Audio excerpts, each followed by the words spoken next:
a warm-up.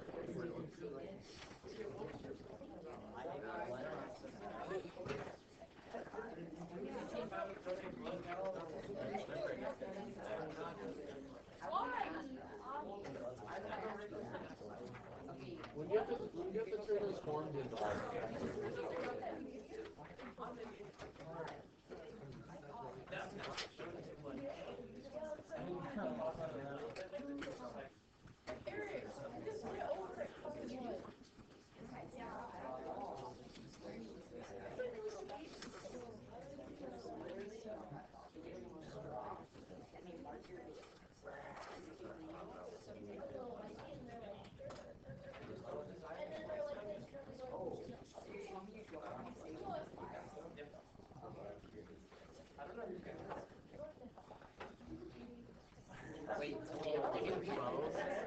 Yes, 2 questions.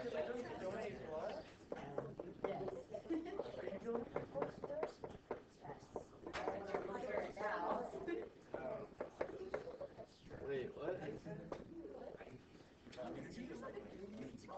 Oh, okay, I did that wrong. Honestly, either do I. We go very quick, I feel like. No, we don't.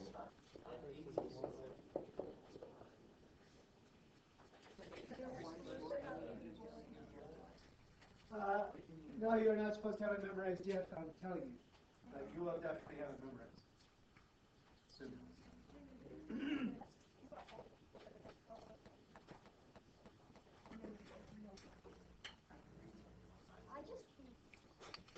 You probably should have you start every class with writing forward.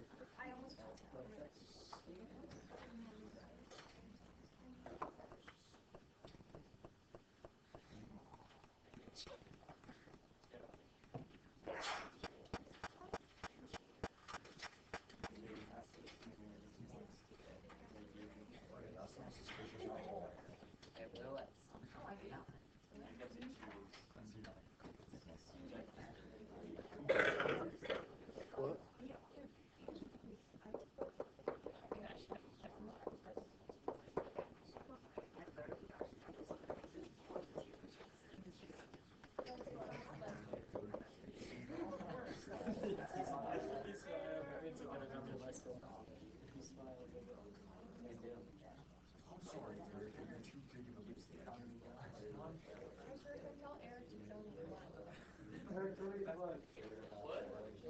He's too big of a man. He doesn't want the juice box out. No, it's the opposite of that. You're worried about it?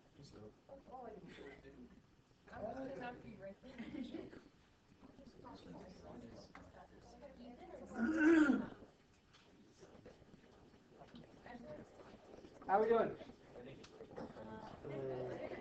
Okay.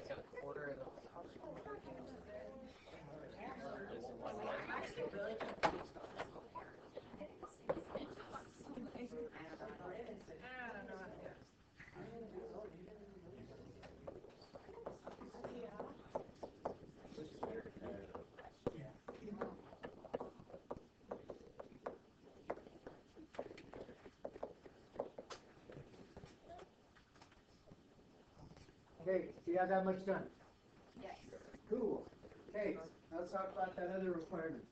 Estimate it with error less than 10. What does that imply?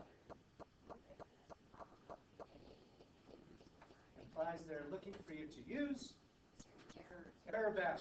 Okay, what are the 3 conditions for error bound? Limited to 0 and the terms decrease. So, here, error bound. Can you figure out how many terms you would need to get error less than a certain level? You cannot, because it is not alternating.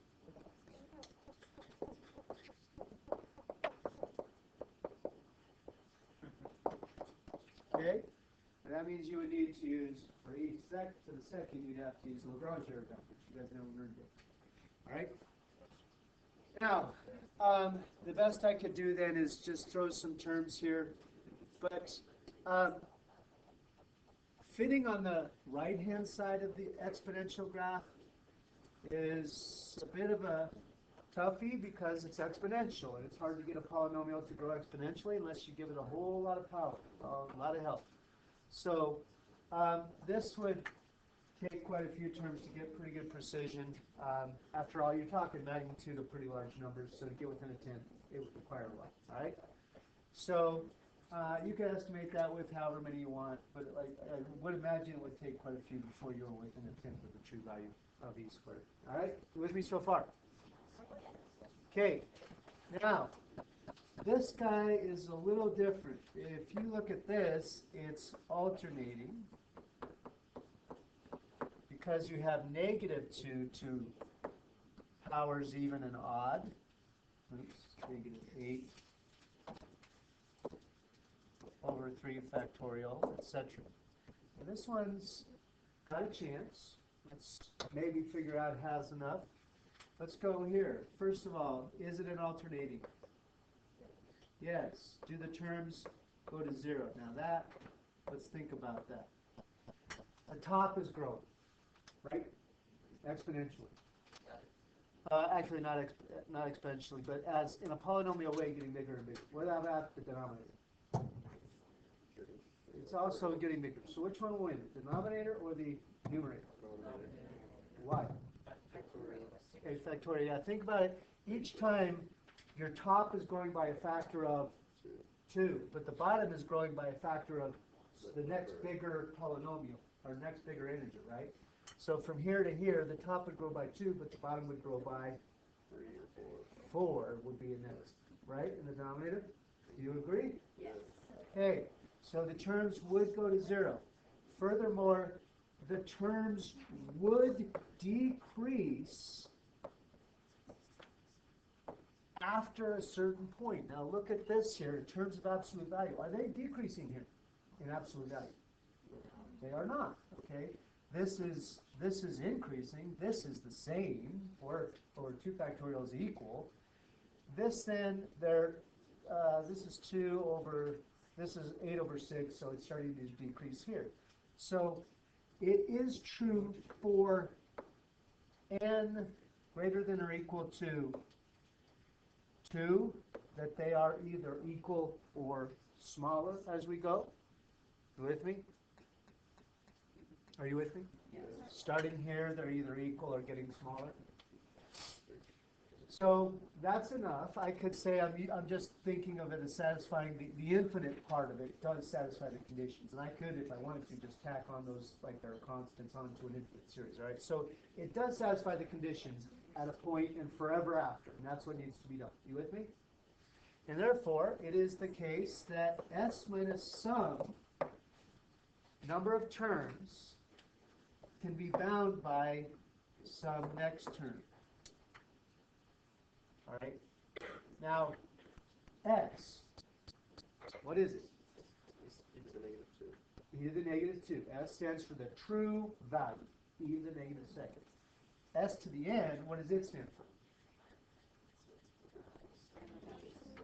Some finite number of terms added in using our Maclaurin, right? Okay. And then this then is what we have to determine. I need the first term that's less than a tenth, and if that term is less than a tenth, then the error would be less than a tenth as well. Yay? Okay, so if the term generating formula is, without respect to the sign part of it, what? -2 to the n plus 1 over, oh, is it n plus 1 or? We're starting at, I'll just go with, let's go with the formula here. It is starting at 0, okay? Yeah, because the first term's 1. In the first term, this is n equals 0, right? N equal 1, and so on. So let's just go with it. If the formula is this, then it's -2 to the n plus 1 over n plus 1 factorial, and we'll work about the term number later, okay? Are you with me? All right, so then if I do a little work with this, can I do this algebraically, or do I have to do this by a little bit of trial and error? Trial and error. All right, when there's factorials involved, you have to do a little bit of trial and error. So you need to figure out an end that makes this work. And this is, by the way, an absolute value.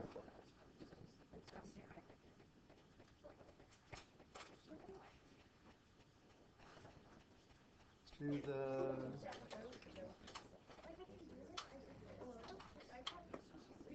So just leaving off, just so we're clear, this term here is about 8 over 6. So you're going to have to go well above that as far as where to start. So I'm going to try maybe 7 over 7 factorial.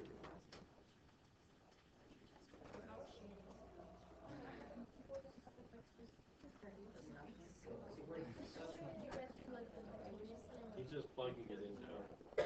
You guys know where the factorial is, yes? Yeah, it's by the little question mark. By the little question mark in the lower right by G. Yeah. Okay? So when the exponent is 7, that's under, let's try 6.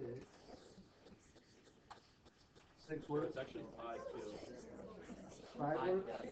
Oh, I mean like n is 5. N is 5 with an resulting in an exponent of 6. Okay, so I agree. N plus 1 needs to be 6, which means n needs to be 5. Now, that said, if it's negative 2 to the question then is, does that mean I need to add 5 terms? Or does that mean through n equal 5 into the formula? Are you with me? So here's the deal. Negative 2 to the 6th over 6 factorial is 0.08-ish, which is the first one less than 0.1, I believe. All right? Are you with me? All right. Now, if this is the error bound, then what would I need to add through, just in terms of what's the last term I would be adding, the one right before that error bound? Negative 2 to the 5th over 5 factorial, yeah? All right then. So if I wanted to get this degree of precision, that's my error bound term, so I would have to go through the 5th. Now, if this then represents the number of terms, sadly, and we're starting at 0, then I would need from n equals 0 through n equals 5, so I actually would need 6 terms. You with me? Are you kind of with me? Okay. So if you wanted to get this estimate then, you would do this calculation through negative 2 to the 5th, calculate the answer. There is your answer. Would you please do that by way of practice? Would you either, now you want a question for you. Do you want to actually do all those terms, or do you want to do this in summation notation? Okay, try summation notation. So the summation notation is next to the 9 in the catalog button, towards the middle, and we're going from n equal 0 is our starting value to, we're going through N equals 5, 0. right, which is 6 terms, and we're taking negative 2 to the, oops, got parentheses, negative 2 to the, and, right, Right? It was just n plus 1. is it n plus 1? That's what we said.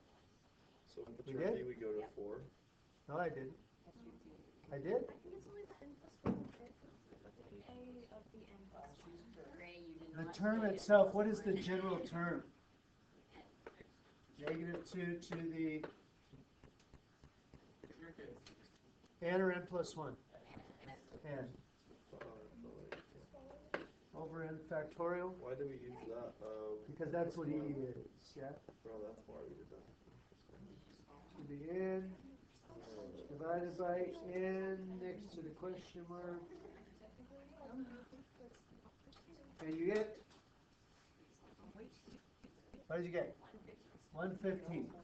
okay, to 5, and equals 0. Now, would you now take e to the negative second minus 1/15, which would obviously represent the true error?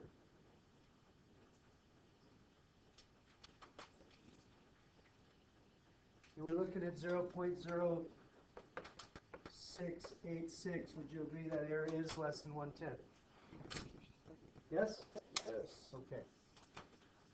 Okay, good deal. Let's go to a little bit more practice. There are lots of different types of problems, and I'm sure you'd rather just say, hey, I'm good at the full of Taylor, but then of course you would have no idea how to do probably 90% of the multiple choice questions on the AP. Okay? So, let's go, oh, sorry, 90% of the Taylor problems, not of all. Sorry, it's not 90% of the problems. Right? It's 90% of the Taylor problem. Okay? All right. So it's pretty common that they won't give you the function. They'll just give you some information about the function, and you write a Taylor from that information. So if, for example, they gave me this stuff, and I wanted to write a Taylor series, question for you: could I write a Maclaurin series here? Why not? 0. Because it's not about 0. Maclaurin series is about centered at 0. All the information they give me is centered at 1. So we couldn't write a Maclaurin. We're going to write a Taylor. And a Taylor series of degree 2 is here. Now again, I told you this yesterday, and I'll tell you again and again because students get confused, and I totally understand why. Those little subscripts are a pickle. On Taylors, they represent the degree of the polynomial. But on sums, they represent the number of the terms you're adding. That can be different things. Okay, so be aware of that. In this case, degree means it ends in the x to the second term. Cool? All right. Now, we typically then do f at c here. What is f at c? 2. Then we do f prime at c, x minus c to the first over 1 factorial. Plug it in what they give me. I have 3 x minus, what's c, 1 to the first. And the next is f double at c, x minus c to the second over 2 factorial.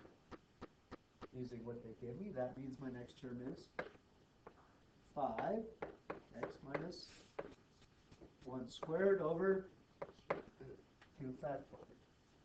So, you follow? Just simplified it all. Or just No. Okay? All right.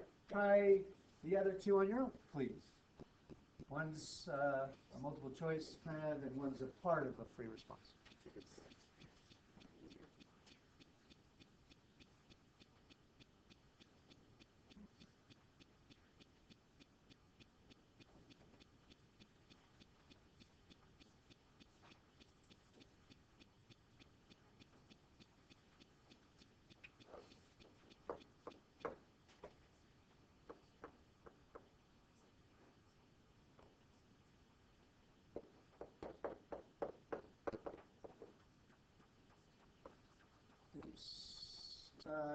I should say sorry, this should be f of 1 equals 3. Sorry.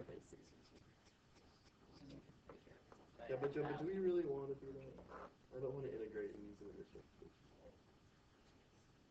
Which one good, Joe? Yeah, I would. Sorry.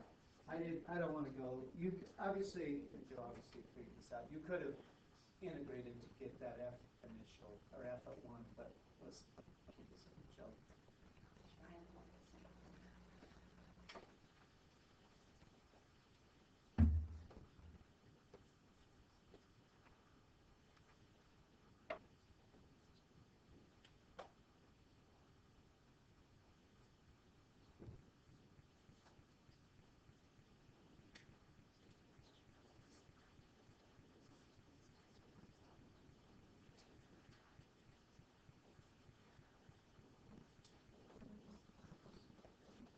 Ready? Not yet. Okay.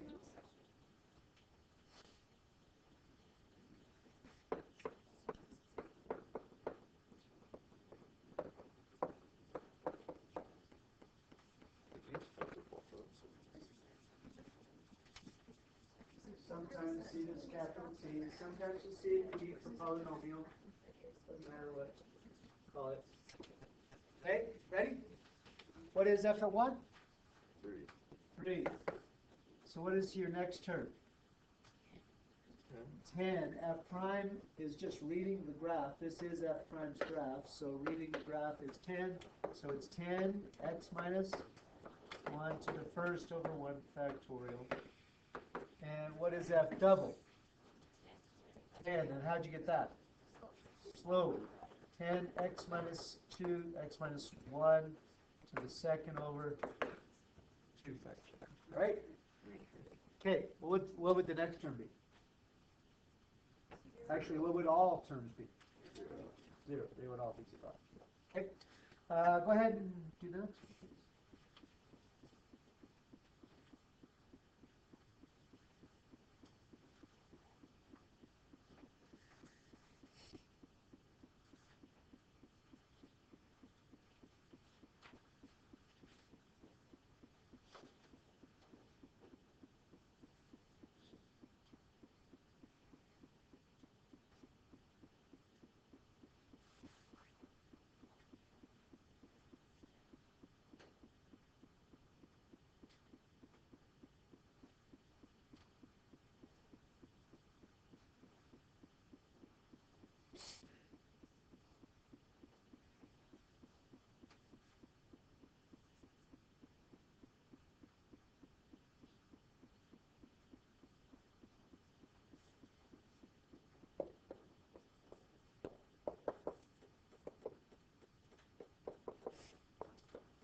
I did in this class.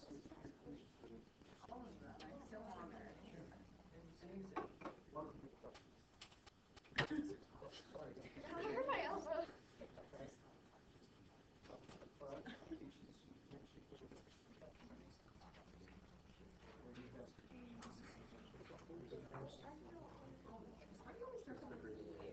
Just because you should have such a positive attitude. Are we ready? Not yet.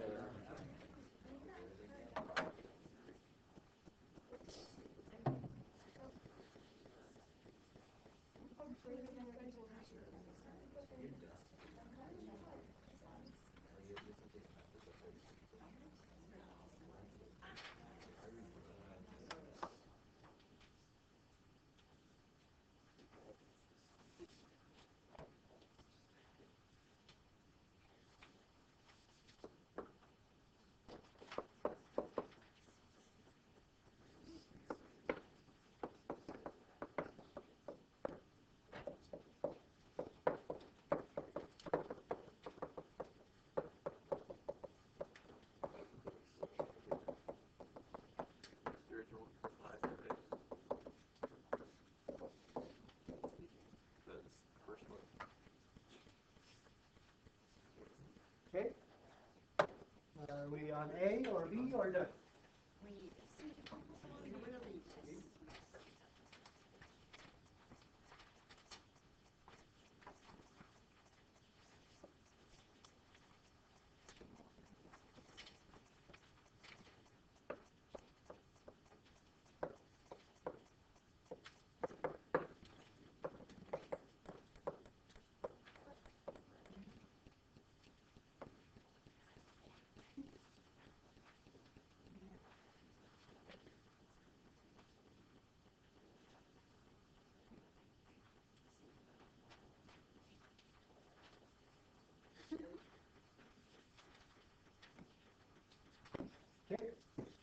So what do you say? We have the possibility of an extrema because we have a horizontal tangent, but we need more. First derivative test on it depends on a testing on either side of a point. Sine testing. That kind of stinks. What's better? Second derivative. Second derivative test. So I hope you use the second derivative test. At 0, what is f double at 0? Negative 1 to the... so here's the deal. When you're looking for the second derivative, then you're plugging in 2's here, yay? Yes. Okay, so it's negative 1 to the second, 3 factorial, over 4 to the second, 1 squared. Is that positive or negative? Positive. That's greater than 0, combined with f prime at 0 equaling 0. So f has a min at 0, 5. You follow? Okay. Third degree Taylor. So we need all this stuff. I don't know if I would have written that, but that's my blueprint. So what's f at 0? 5. 5. What is the derivative at 0? 3, 8. What is it? 0, sorry. 0 because there's a horizontal tangent, right? So it was So that one zeroes out. F double we said was 3, 8. 3/8. X squared over 2 factorial. And what is F triple? 3 3/32. I don't know. Well, let's see. Do you agree it'll be negative? Yeah, my negative. It'll be negative 4 factorial over 4 to the third 2 squared. X cubed over 3 factorial. Yay? Yeah. You get full credit on the AP test if you left it like that. Yes. You would. Okay, now on a multiple choice, you probably have to find what it matches, but yeah. Okay? You with me so far? I'm gonna figure out what it is. Okay. No, yes? This is a 3 on the exponent. No, the other one. That's a 2. No, but the base. That's it's Yeah. 2. Yes? Yes. Okay. Another skill, more of a multiple choice skill, is this guy. They give you the Taylor Oh, I was series. wrong. They don't give you the function, and from the Taylor, you're supposed to extract function information. Okay, so f double. Say I gave you this Taylor series, and I said, what is f double at 2? You ready? I'm ready. Okay, now, first of all, f double is found attached with the x squared term. Okay? And I actually know that every coefficient doesn't come from just the derivative, but actually 2 sources. It should be the case that f double at 2 over 2 factorial comes together to make the coefficient on the x squared term. And so it must be the case that f double at 2 over 2 factorial equals 3 over 4 factorial, because that is the coefficient with the square. All right? Now then, if I want to isolate or answer the question, what's just f double at 2, then I need to move the 2. F double at 2 is 6 over 4 factorial, or 1/4. 4 factorial is 24. Okay? Oh, I made a mistake. Now, what about f prime at 2 then? 0. It is 0. There is no x to the first. That implies that f prime at 2 equals 0. What about f to the 20th? Now, surely then, if I'm going to find that, I need to write the pattern, because I am not writing all these terms, right? So, based on this bad boy, you could start anywhere you want, but we have to account for lots of stuff to the pattern, all right? So to find this, we need the pattern. I guess we could go back to it, but let's just go. All right? What do you note about the exponents? That they off, they're like every other. They're every other, otherwise known as even, right? Okay, so 2, you could go 2n, assuming you started at 1. You could do 2n plus 2 if you think it's starting at 0. In this case, I'm not writing it in summation notation, so don't sweat that. 2n, let's just keep it simple. You with me? What do you know about the denominator? It is 2n plus 2.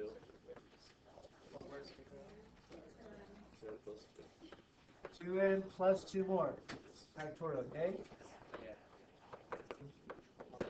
Okay. And then what do you see going on?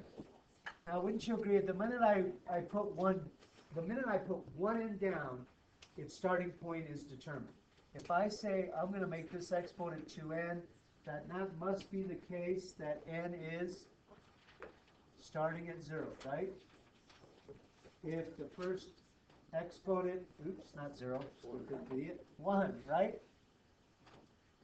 Only if we start at n equal 1 does this become squared, yay? So now this, what do you see about this stuff? Alternating, true. I guess that's 2 things we're going to need, an alternating negative, and what about the number? 3 to the something, all right? Now, you could put those together, true. Okay, what about the 3? Oh, you want to, maybe we just put those together? Okay. The question is, can we make those the same? We'll see. So negative 3 to the, all right, so if n equals 1, the first term is positive 3. So to your question, can we put those together? Let's see. If I put them together, then it's negative 3 to the what to make a positive 3? Negative 3 to the n plus 1. Wait, 0. To the n plus 1 then would mean But then you'd have 9. yeah, so to answer your question, can we put them together? No. You cannot. Joe, terrible. Okay? It's a good thought. If we could, that'd be great, but we can't. So negative 1 to the something and 3 to the something. Let's do the 3 first. 3 to the what? 3 to the n. N. Okay? Negative 1 to the n Plus 1. for n plus 1. 1 minus. Or it would have to be plus 1 if I'm going to start by plugging in 1 and get a positive. Do you agree? Yes. Okay. Now that said then, the 20th would be when I have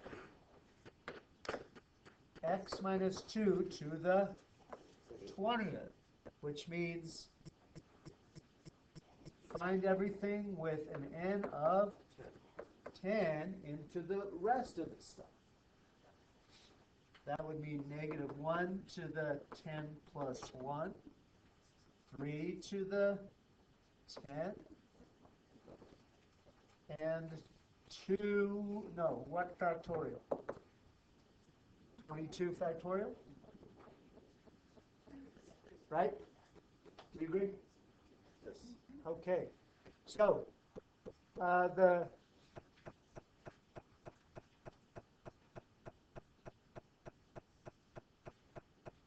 I done then? Is that my answer? It's not my answer. Okay, what does that represent? So 20. That's the coefficient of the 22nd term, right? Are you with me? All right. But what goes into the coefficient? Is it just the derivative that makes the coefficient? No. It's the coefficient of 22nd. Okay. Do you agree that the 20th derivative will be when you have x minus 2 to the 20th power? Okay. X minus 2 to the 20th power would happen if the value of n of 10 was used. Cool? Okay. It's just that Why is the coefficient of the 22nd? Why is it what? The Oh. coefficient of the 22nd. Power term, how's that? Oh, 20, sorry, now I see what you're saying, now I understand why you're confused, I'm an idiot. Okay, so, sorry, is the coefficient of the x to the 20th term, right? Yes.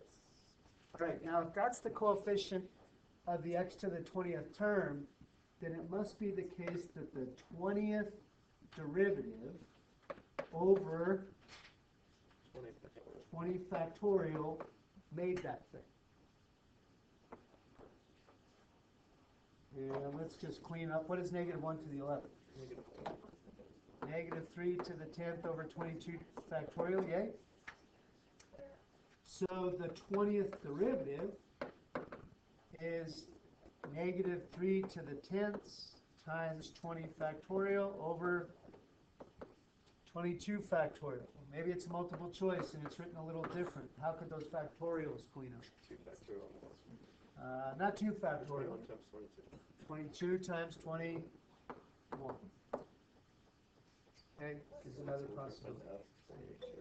Which is like the. All right, you with me? This one, how we. Yes. Okay, 2 factorial. 4 factorial. we will practice. Do we have time to Second term, it's do? always 2 factorial. The coefficient is Okay. 3 over 4 factorial. So that's You got it, you got it. it's really All right. over 4 factorial. Would you try number 4 then, please? 2 over 2 factorial is equal to that. Does that make sense?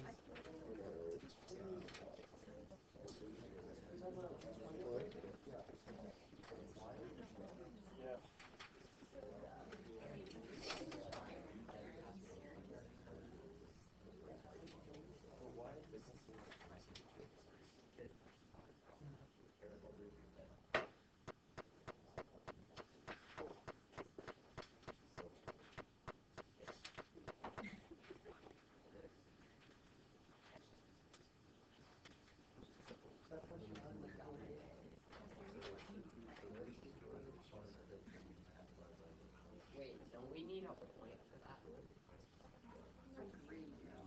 Oh, wait, that's secret. McLaurin tells you what point to use. Furthermore, Oh, we're supposed to. furthermore, will you ever do a derivative, or sorry, a Taylor series for E about any other point? For example, say you're trying to estimate E squared, then you'd say, oh, I'm going to center around 1. Well, what would you need to know?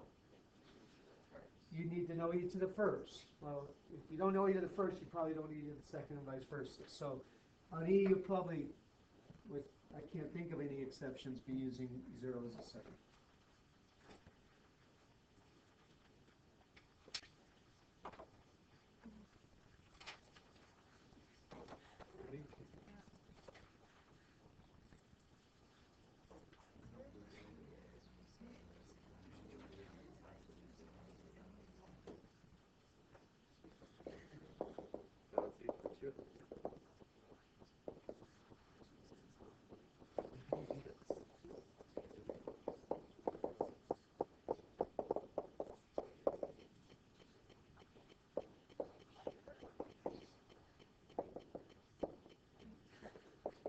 You have to go through all of those? Nope, just until you see the pattern. Okay, that's the.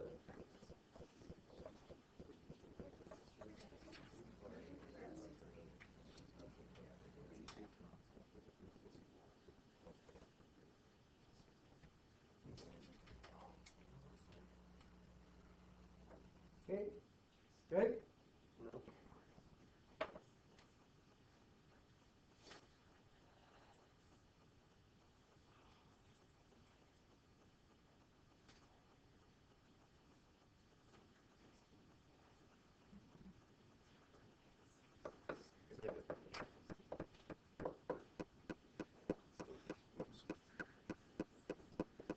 Okay, 15th term is f to the 14th at 0, x to the 14th over 14 factorial because it starts at 0. Therefore, the 15th term, the 15th coefficient would be the 14th derivative. What is the 14th derivative? 2 to the 14th over 14 factorial is the coefficient. Okay? So starts at 0 is the note you should write to yourself. Okay? I think there's one more. I've got to go. This is a bit of a question on a free response about 8 years ago. Well, it's part of the question.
Ready?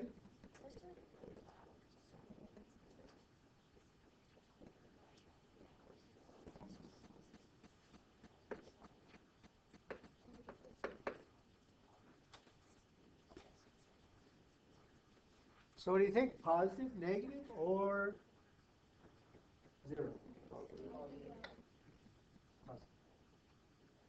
So the idea is it goes through a period of 4 signs. Do you agree? Positive, positive, negative, negative, then it starts all over, positive, positive, negative, negative, and so on, yay? If you draw the line, then it feels like every multiple of 4 is where it's starting over. F at 4, it starts over. F at 8, for the 8th derivative, it starts over. The 12th derivative, it starts over. So when it's starting at the 24th, wouldn't it be starting over? Therefore, it would correspond to a sign for... But wouldn't that be the Oh, so the 23rd derivative, right? Yes. The 24th term would be the 23rd derivative, so it is... Yes. Good point, yeah. You're right, I agree. I lose. Okay, that's it. Are you with me? Questions on, so the test is tomorrow, you gonna be ready? Alright, well, whatever. I hope you'll be ready, it'll be a lot more fun to grade for me if you are, so get ready. The key to this will be online, it's actually already online. Is this? Those are just notes for your benefit, so, I mean, that's why I said if you don't want to do them, no needs. You would definitely, I mean, there's no way I could even come close to Pastor with, because you're fat smart, so whatever. At any rate, questions on, should we go through a little bit of quick notes on the test, or should we go to questions on the homework? Think so? Yes. Okay. Just a quick couple of things to study or to know, make sure you know. Obviously, absolute convergence is if the absolute value converges, yeah? Conditional, I beg you, I know you think there's 3 requirements to prove conditional. There's not, there's 4. What are they? It's not absolute, and a lot of people are just blowing that part off. It's not absolutely converging, and it's alternating. The limit of the terms is 0 and decreasing. I will cut you a good degree of latitude towards proving this. You does not have to be very thorough. You should look to verify it's actually true, but it's a very small part of a larger problem usually, so you don't have to go into terrible detail. If it's absolutely converging or conditionally converging, either way you can use error bound. Error bound can be used. Okay, because if it's absolutely converging, you'll find that it meets the three conditions to use the error bound. Make sure that you, before using error bound, show the conditions are met. But if it doesn't alternate. Good point, then you wouldn't use it at all. Okay? If the conditions are met first, then use the alternating series error bound. Always make sure those conditions are met before you use them. Next idea, piecewise. Gosh, it does not have to be continuous. Doesn't have to be continuous. You should be able to do two types of functions, a definite integral problem, like, hey, just evaluate this integral for this piecewise function, or be able to do an indefinite integral, find where the first branch ends for an initial condition on the second branch. You recall that? The function has to be continuous, so in order to find the plus c of the second branch, you would have to know where the first branch ends. Absolute convergence, we talked about that. You've got to know the polar. X is our cosine theta, y is our sine theta. That is a no calculator question on the exam. You better be able to work that out without a calculator. To find the slope, dy dx is dy d theta over dx d theta. And r represents the distance from the origin.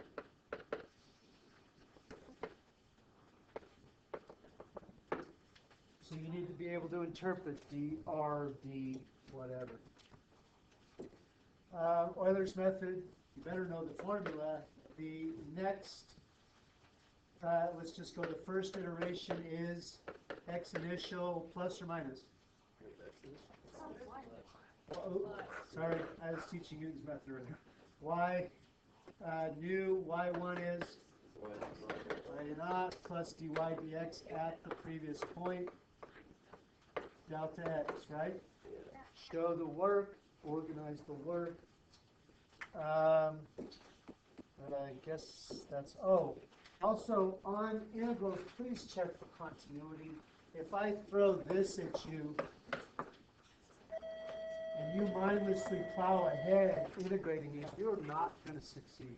Okay, you need to check continuity. Okay, have a lovely day.